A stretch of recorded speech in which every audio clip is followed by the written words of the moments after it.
Hey, friends.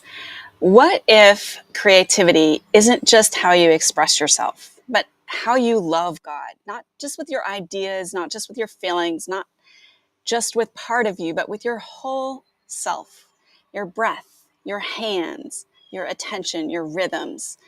What if the act of making isn't a side note to your faith, but devotion in its full form? I am Michelle Hill from Grace in the Gravel Road. And each Saturday, I meet you here, porch-side, for a set-apart moment at the intersection of faith, creativity, and belonging, becoming. It's not a tutorial. It's not a productivity hack. It's a pause, a moment to realign wherever you're listening from. I'm glad you're here. Hey, Tim, good to see you. We're in week 6, I think, of a series shaped by our creativity manifesto, what we believe to be true about creativity and faith. And this week, we're exploring what it means to create as an act of worship, not just with our gifts, but with our heart, soul, mind, and strength. This is not about performance. It's not about perfection. It's about presence. Because creativity has the rare power to gather all the scattered pieces of us into one moment, one offering, one response to God. And that's what we're leaning into today. So let's begin with the command that Jesus called the greatest.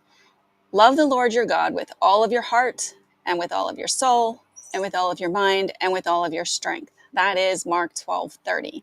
And it echoes Deuteronomy 6, where Israel is told to bind this truth to their hands, write it on their doors, teach it to their children. This isn't casual affection. It's an all of you kind of love. And I don't know about you, but I've often treated that command like 4 separate tasks. Love God with all my heart. Okay, that's feeling. Love him with my soul. That's spiritual, right? My mind, that's reading and Bible study and thinking on all the good things. And my strength, that would be service and movement, the things that we do physically. But what if it's not a checklist? What if it's not 4 different things? What if it's just one thing? What if loving God with your whole self means engaging everything together, your emotion, your imagination, your intellect, and your body all at once? Because that's exactly what creativity makes possible. When you create, when you pick up a pen or a thread or a brush, something fairly unique happens. Your mind is thinking, your heart is feeling, your body is engaged, and your soul, whether you realize it or not, can be reaching toward God. Creativity doesn't split you up, it gathers you. It invites the scattered parts of yourself back into one place, one moment, one offering. And that's worship. That's one of the things Jesus meant when he said, with all your heart, soul, mind, and strength, not fragmented effort, but full presence, undivided love.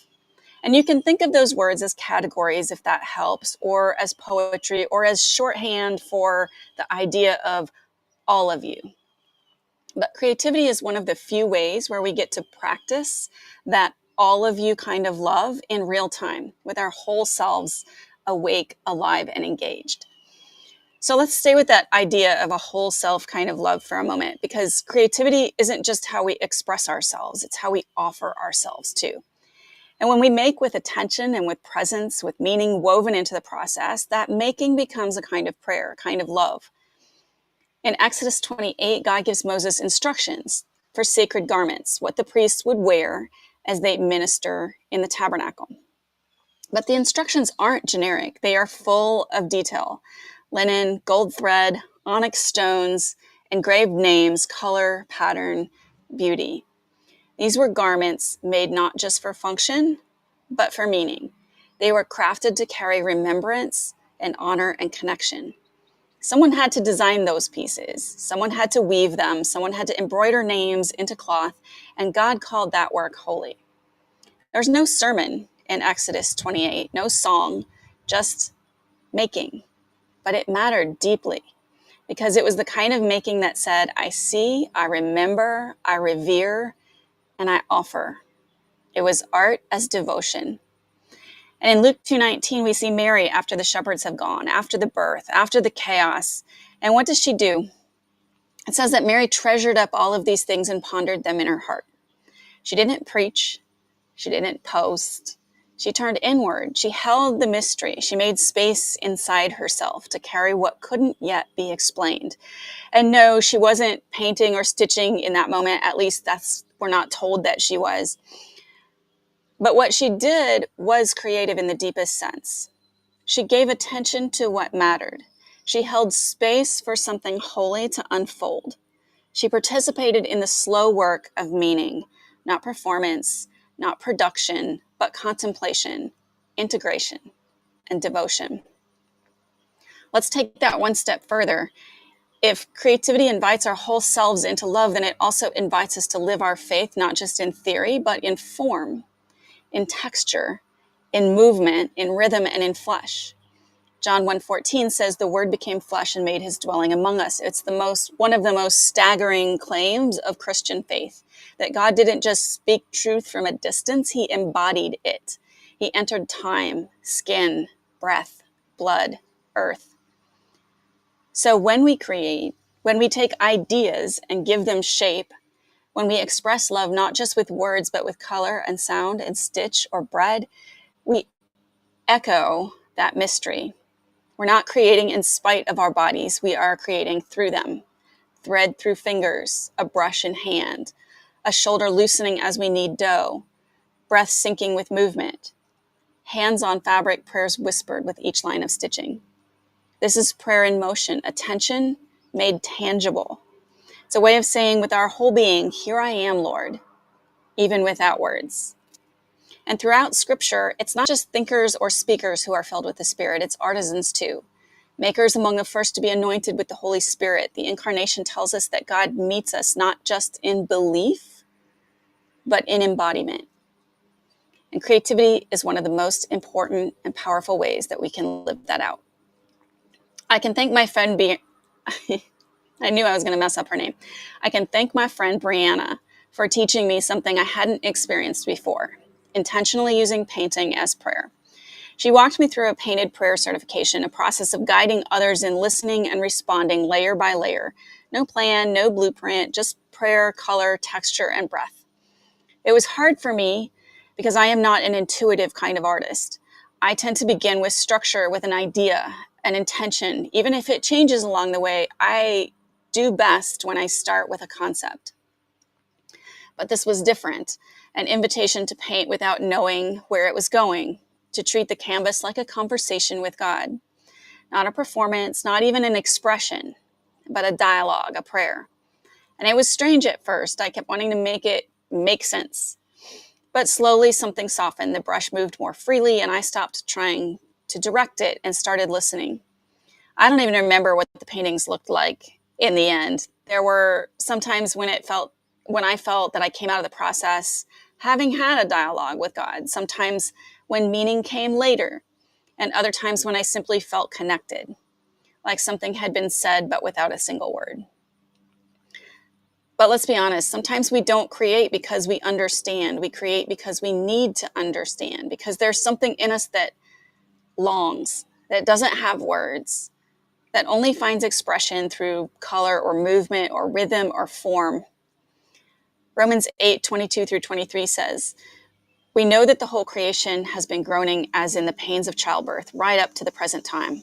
Not only so, but we ourselves, who have the first fruits of the Spirit, groan inwardly as we wait eagerly for our adoption to sonship, the redemption of our bodies.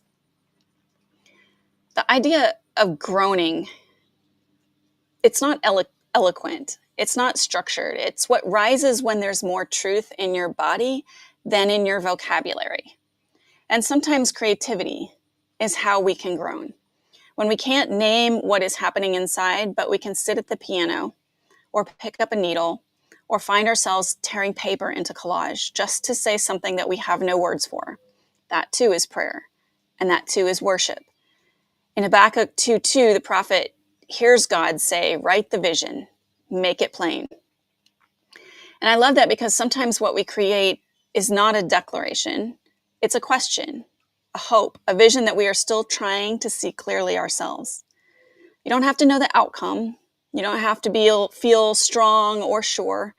You just have to show up, to love God with what you have, even if it's groaning, even if it's half-formed, even if it's unfathomable.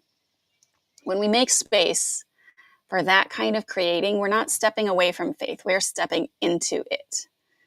So here's one more layer that I want to name before we close.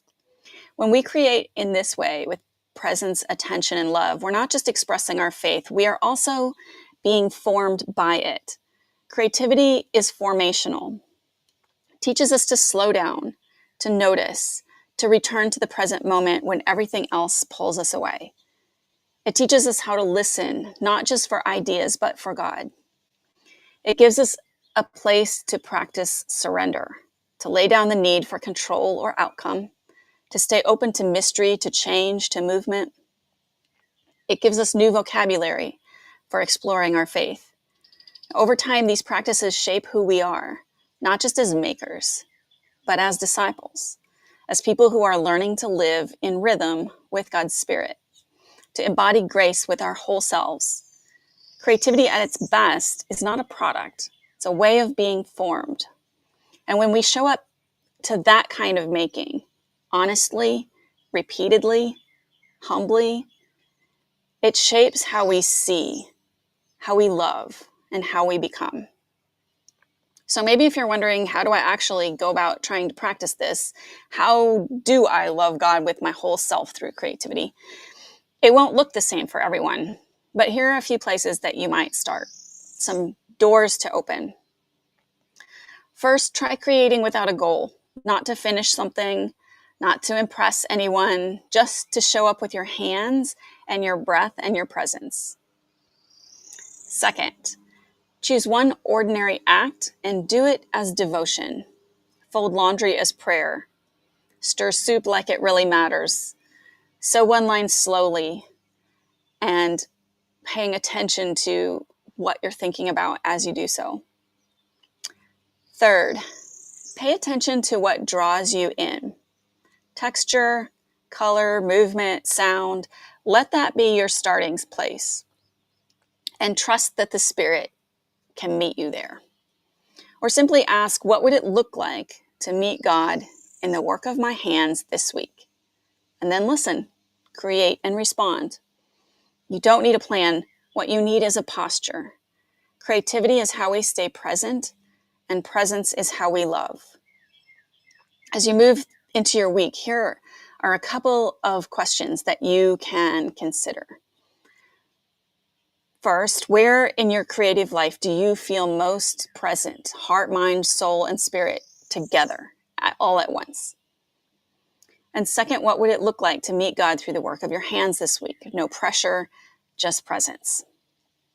You don't need to answer those questions now. Just consider them as you move into your week.